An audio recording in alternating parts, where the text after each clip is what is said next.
Well, Miss Adams, thinking about when growing up in Arkansas, and in that era, if you will, where exactly? Now, you grew up in Blytheville, correct? Most of the time, yes. My father was a cotton buyer. So when I was a kid, we moved around some. We lived in Osceola for a while, and another town I've kind of forgotten. But he would be transferred. He bought cotton for a company called the Dominion Textile Company that was centered in Canada. So we hopped around a lot when I was a kid. Well, that's understandable. So, now, when did you? Now, in the book, I read that you had returned up back to Iowa for a while, and then you came back to Little Rock to live with your aunt, I do believe. That's right. Mhm. Okay, so when did you? What year was it when you came back to Little Rock? What year did I come back to Little Rock? I'm trying to think exactly.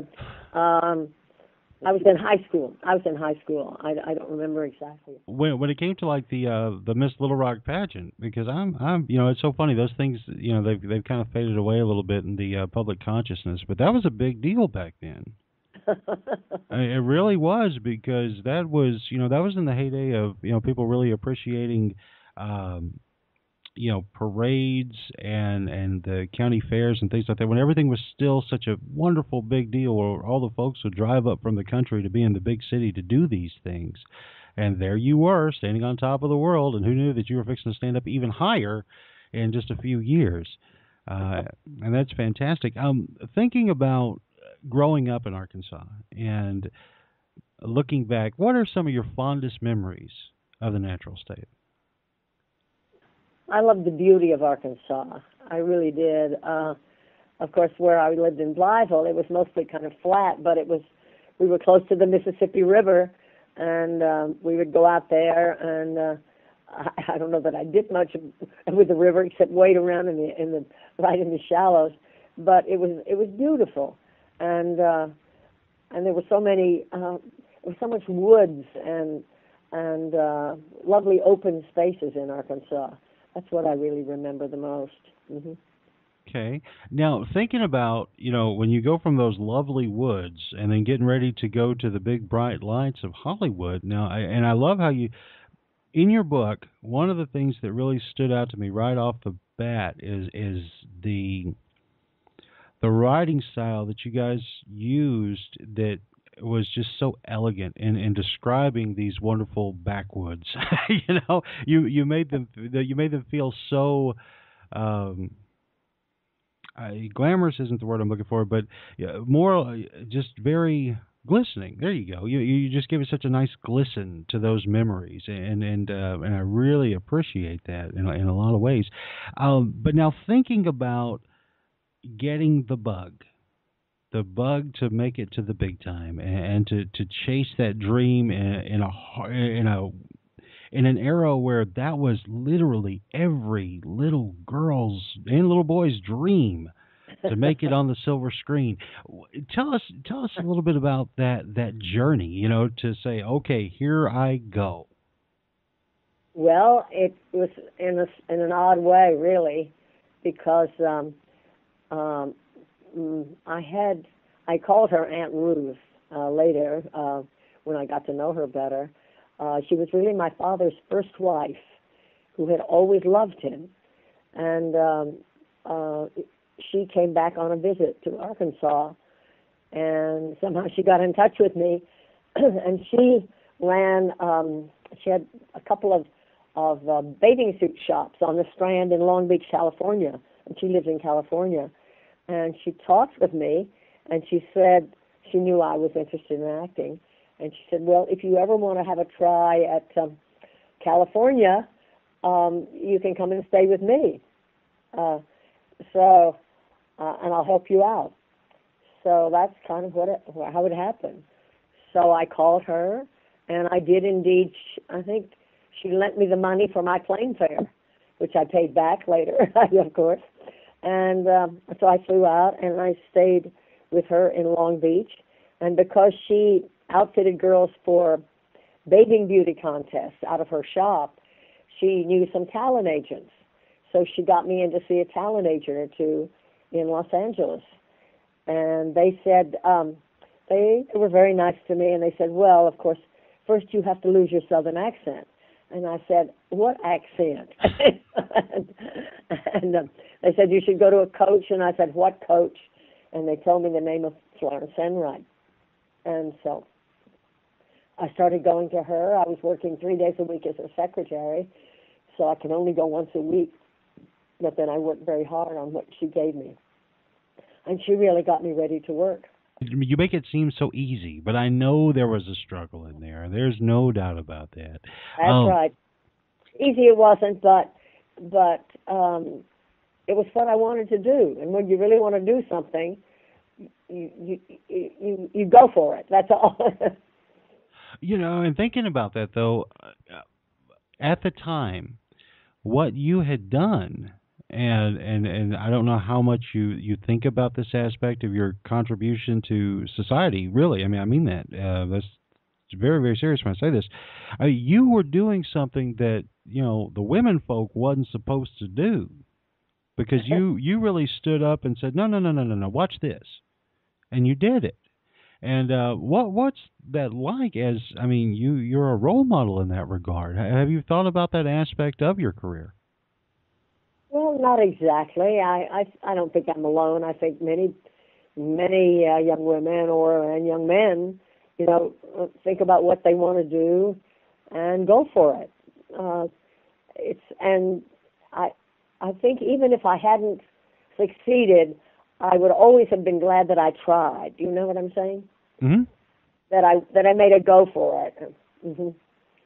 Okay. And I think that's something I would encourage young people to do, that if it's not something that's utterly impossible and it has nothing wrong with it, you should always try to do what you feel in your heart you want to do the most.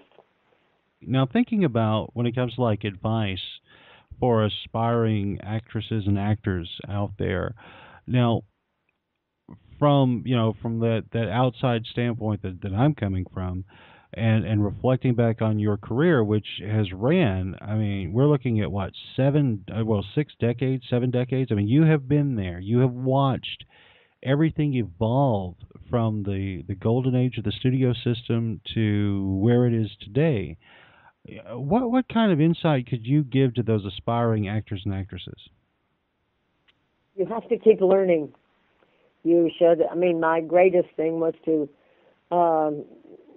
study with Florence Enright, and so she really got me ready to work. So the idea is not to go out and just think, well, all I have to do is be here and be pretty or whatever, and that's not it at all. It's very important to learn your craft, to learn what acting is about, and find somebody to teach you who knows what they're doing. It's very, very important.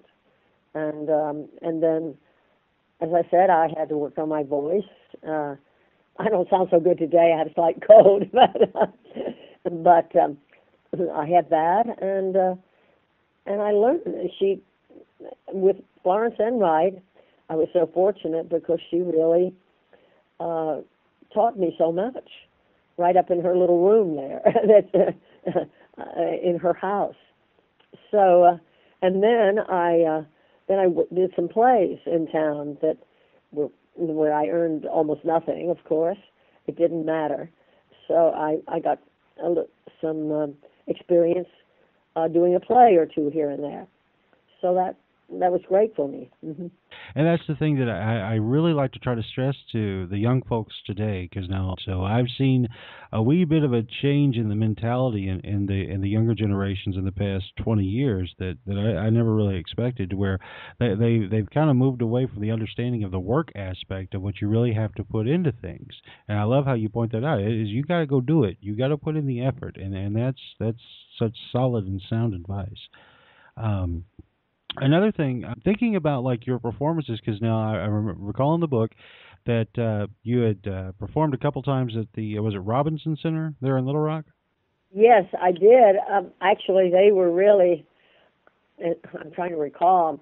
They were some of our high school things that we took to the Robinson Auditorium. So I don't know. I can't remember if I really played in something where I really got paid a lot or something. but I worked in the Robinson Auditorium, and that was a great experience because, you know, you learn from everything you do, and learning is a huge part of having a successful career in the theater or in film too. Where I'm going with this particular part of the conversation is thinking about the Robertson Auditorium and its legacy.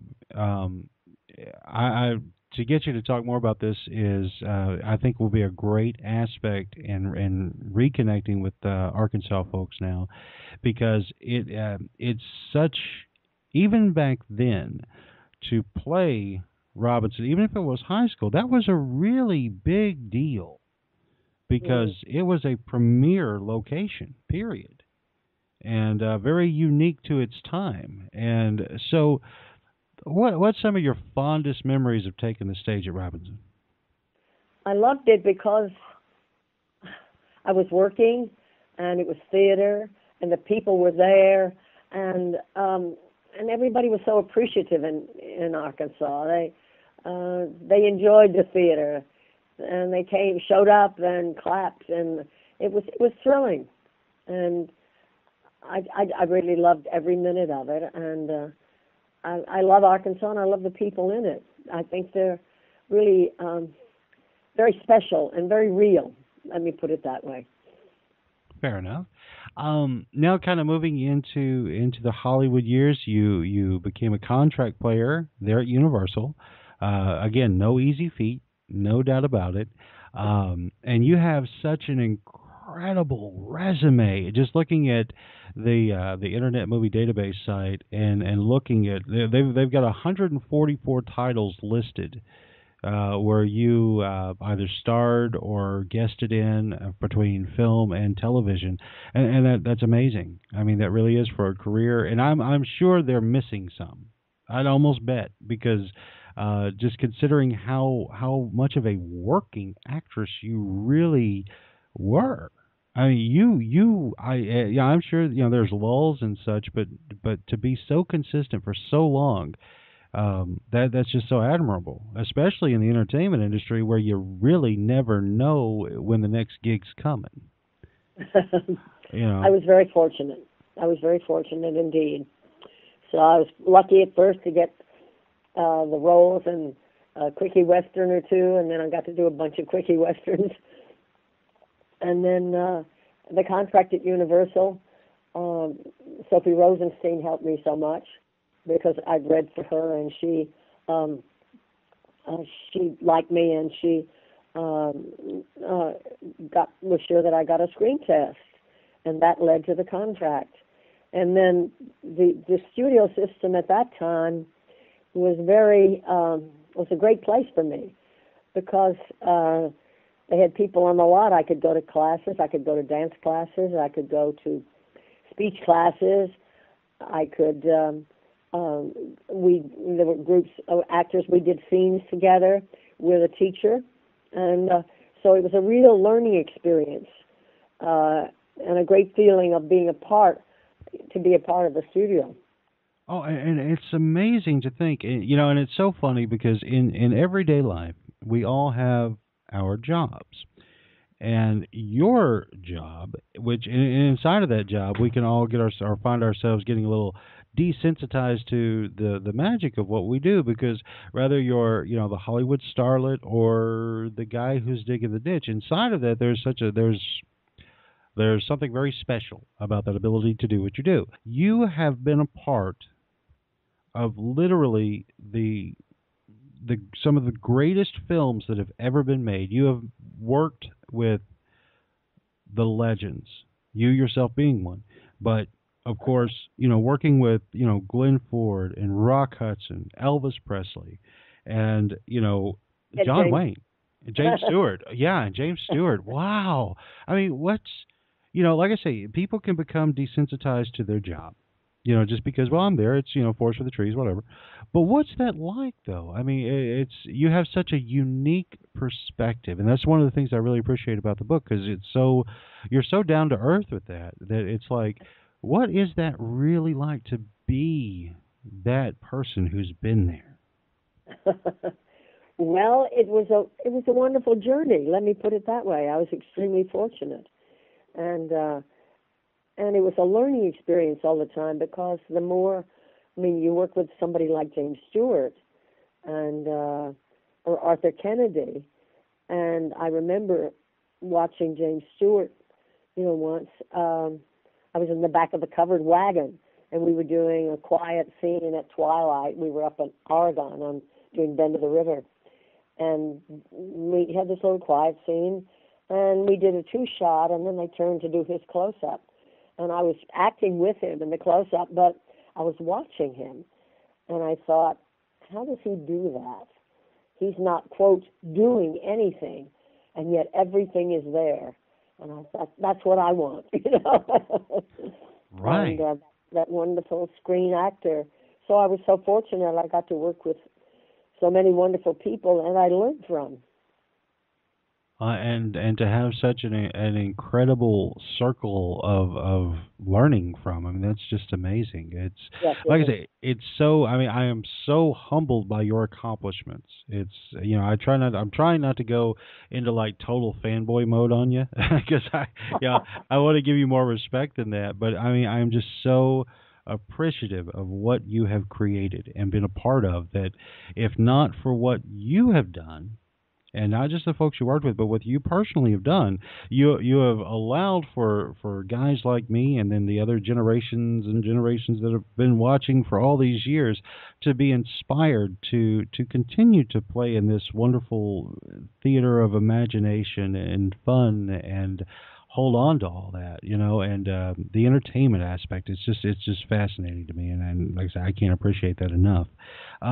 Getting kind of a little bit more back on track with the questions here. Creature from the Black Lagoon, of course, is probably one of out of all the old Universal monster films. That film it's got such an interesting fan base from what I've seen, because It these does folks, indeed. yeah, they are so. For a guy in a rubber suit, people love this cat. And That's right. thinking about, I know you probably been asked every possible question there is when it comes to the film, your experiences on it, the guys you worked with, the crew, the location. So like I said, I don't want to be redundant and everything. And I don't want to bore you to tears, but one of the things that I try to do is, being so far removed from its original release, I like to kind of think about what was that like, that opening night in 1954. What was that like? Where was when you personally, removing yourself from the cast and crew, and then you went and you sat in the theater to watch the screening for the very first time with an audience of your peers or the general public, whoever happened to be there. What was that feeling like in experiencing this? Well, the 3D, of course, too. I mean, just that the experience. What was that like then? Well, I don't know. It's hard to explain exactly because I had worked, of course, in some other movies before.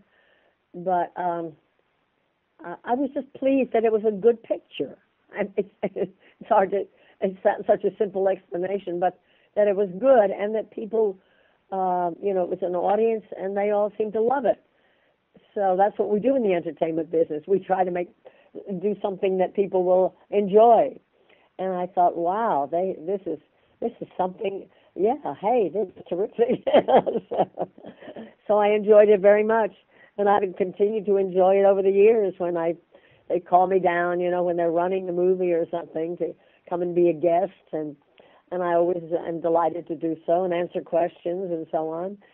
It's a pleasure to have made a picture that so many people have enjoyed. That's it. Did you ever imagine that it would become what it is? Never. Of course not. Especially, no, because I just thought, oh well, it's just a little, scary movie, a little kind of fun. Maybe people will like it, whatever. But I never dreamed that it would become so popular. Never. Mm-mm. Well, No. I'm delighted, of course. Well, yeah. I mean, was such a fantastic, because the way, and it's so funny. I know that there are so many folks who, like I said, I've talked about when I let people know that I was going to be doing this, and when I say Julie Adams, and they kind of go, "Wait a second, I know that," and I say Creature from the Black Lagoon, they go, "Oh," and then we start talking about the rest of your resume, and they're like, "Oh my goodness, yes," and boy, and all the hottie comments, my goodness gracious, man, you got some fanboys out there that, man, they love your posters to this day, you know. Uh, Speaking of which, thinking about Creature of the Black Lagoon, and it is such a hot commodity on the merchandise front, and that's something that is like fantastic to me, and I would love to know your perspective on having your likeness attached to so many different things: the posters, shirts, toys, statues, model kits, which is kind of weird to think about, you know, weird guys with grubby fingers gluing your pieces together. So that's kind of weird, I'm sure. But what's that like, seeing yourself all over the place? Well, you get used to it, you know, and it's a pleasure to be part of something that people have enjoyed so much. Let's put it that way, really. Because I've gone on and I've done things on the stage locally, you know, and Eugene O'Neill and serious plays and so on, and I loved doing them, but it's for a small audience. And this somehow, so many people love the movie. I can only be happy that I was part of a movie that people have loved so much. That's all. I gotcha. And well, out of all the merchandise that you've seen over the years, is there any one thing that made you just smile and you just like that one particular thing the most? Well, let's see. I love the creature things, of course. The creature and Kay that where he's holding me or something or carrying me away, and that's the one that fans bring by my table all the time, and they want to talk about it or get something signed or so on, and so it's fun. Well, that's just awesome. With every upside like that, is there something that you've seen that's been well? And when it comes to licensing, when it comes to your likeness, do you have any say on that at this point in the game, or does Universal still hold all control of your likeness rights? Well, they have certainly all the control of everything about Creature from the Black Lagoon, so I don't know that they. I don't know. They don't have any pictures of me that I would hate to be seen or anything. So. Okay, well, we'll move away from the creature. He was fun. He was great, and of course, and also to note, I just I guess it was just last week when you had posted on your Facebook page the tribute to Ben Chapman and remembering him again, and it's so wonderful the relationship you guys had. Oh, he was a wonderful fellow, wonderful man, great friend, and I miss him. I miss him a lot. Mm-hmm. Oh, I can imagine. But yeah, it was just such a touching thing. I made it a point to kind of share that with a lot of different folks out there too, just because that's another part of your charm that is just so real and so fantastic and fabulous, if you will. And I love that. Okay, getting back to the questions. I know I'm kind of bouncing all over the place. I'm trying to be responsible here with your time. You're very good. Now thinking about your television career. Now I'm coming from this particular angle I'm coming with is of the mindset of that I've read about and I've heard and I've seen in other interviews and bios and things like that a lot of the actors from those glorious studio days of Hollywood were not a big fan of having to transition over to television, almost like it was a demotion of some sort. What was that like for you? Did you willingly go into television, or did you say, come on, man, anything but this? Well, actually, I enjoyed working on television. I did a lot of live television at one time, like Studio One, and there were other live drama shows. And those were exciting because you rehearsed for a week or so, and then you're on camera, and it's happening right then. So it's like doing a big stage play or something, because you're going all over the country at that time, and it was it was exciting, and I worked with a lot of lovely people on them, so I had a good time, really. I have no complaints about television at all. What was your favorite show to have been on, if you had to pick? Well, I loved working with Angela Lansbury on Murder, She Wrote. That was just, playing comedy with Angela Lansbury was like driving in a limousine, She was just wonderful. And so I had a great character to play. She was a very lively character. She was a realtor in Cabot Cove. I always said later she liked money and she liked men. So that was a lot of fun. Wow, there you go. You can't, yeah, that's could be a deadly combination. But thinking about one historic moment in your television career that I find just fascinating, and I'd forgot about this, so I started researching for this interview, is that you happen to be the lucky recipient of the honor of being the only case that Perry Mason lost. What was that like? I mean, I can only imagine, because Perry Mason, he never lost. That was the thing, But there you are. You come in, you muddy the waters, and there you have it. But to be a part of that show and with work, because now you and Raymond Burr had worked together previously on some films, correct? Yes. I've forgotten exactly what it was, or whether I had done another one previously. But I loved working with Raymond Burr. He was so good, and he was so professional and perfect, and he was a wonderful actor. Absolutely. Wow. And of course, that show was it became a whole talking point then, because that he lost the case. Now, I just noticed this just the other day, that you actually did a few episodes of General Hospital back in '63. I think they had it noted. I certainly did. And I loved it. The live television was very exciting, because you really had to be on your toes, and there were no retakes, and there was no nothing. You didn't have another chance. So I enjoyed it. I enjoyed the role very much, and I really liked live television. The caliber of talent you have to pull that off, bravo! Wow. Well, thank you. I had such a good time doing it. I can't say, I can't, in a way, I was so fortunate to get to do it, really. Just amazing. Totally amazing. Now, I don't want to take up too much more of your time, but I do want to get into the book, because this is this is a work of art. It really is. The way you guys have, have penned these, the stories and the recollections, the delivery. I mean, it's so. If I could say anything to really surmise the reading experience, you guys you've nailed that first person voice so well. I mean, you really have, and that is so nice. That's what created the page turner for me, and I just enjoyed it.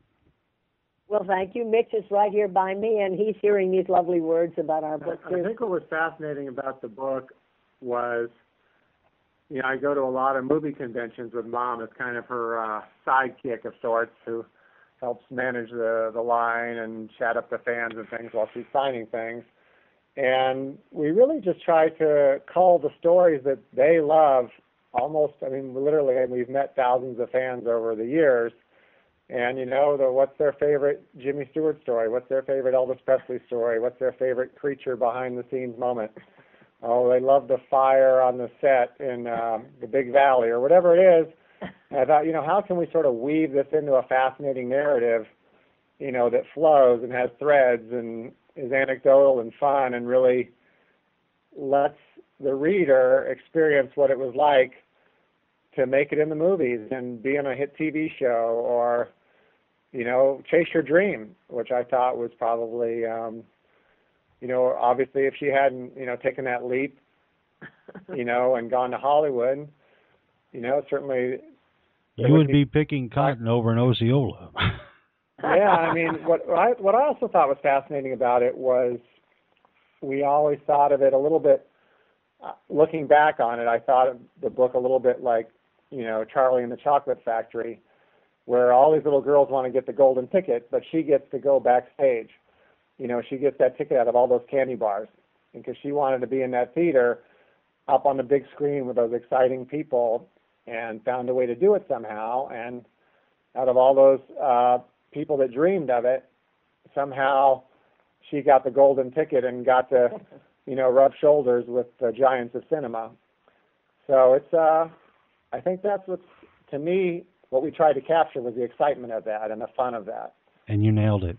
You absolutely nailed it. That's one of those things. This is one of those books that from now until books disappear, you've captured that experience. I mean, you can feel the emotion. And that's not an easy thing to do at all, of course. I know you guys know that, but you've really knocked it out of the park. And now, having accomplished this, what has been the most rewarding aspect of writing the book? Well, I think it's the response that we've had. That when we're at shows with the book, and people come up who have loved the book, and they want to ask more questions about it, and they really seem to have really truly enjoyed it and want to know more. And so I think that's the reward, really. Who do you think would be the happiest person in the world after reading this book, or enjoy reading the book the most? Oh, my favorite reader would be somebody some young person who loves show business and has a real interest in kind of a bug that maybe they want to be in show business. So I think for them to read it, it doesn't mean they would go out and do it necessarily, but I think it's for them, really. Yeah, you are correct. Higher, yeah. It was interesting. When we kind of had the book almost done, we were like, what's the sum of all the parts? And we tried to leave these breadcrumbs along the way for young people to sort of read and maybe hopefully digest. And I mean, I guess that's the theme, is, chase your dream beyond the sort of stories of the glitz and glamour. It's hopefully there's a universal in there, whether you want to walk on the moon or discover a dinosaur bone somewhere or, climb Mount Everest, whatever it is. Here's somebody who achieve a dream, and maybe that makes someone else believe in their own. Well, we appreciate everything you've said and your efforts. We really do appreciate it. Thank you so much. Oh, thank you for coming to play.